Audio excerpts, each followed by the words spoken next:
एगो लइका मुसीबत झेलता, जिंदगिया मौत से खेलता।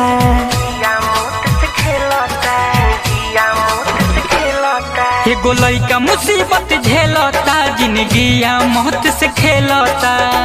16 करोड़ रुपया जुटावे के बाद, 16 करोड़ रुपया जुटावे के बाद, हमने सब के मिले और जुल के, हमने सब के मिले और जुल के आयांस के बचावे के बाद, हमने सब के मिले और जुल के आयांस के बचावे के बाद।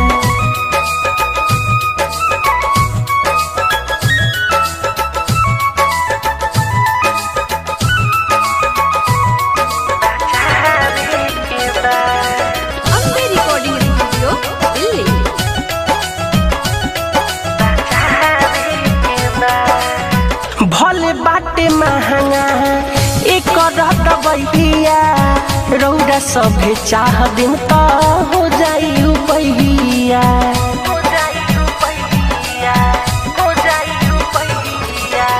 भले बाटे महंगा एक दबैया, रौदा सभे चाह देव तो हो जाई रुपैया।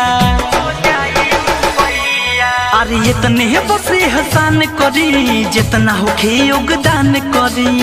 पीछा नहीं कदम हटावे के बाद, पीछा नहीं कदम हटावे के बाद, हमने सब के मिले और जुल के, हमने सब के मिले और जुल के आयांस के बचावे के बाद, हमने सब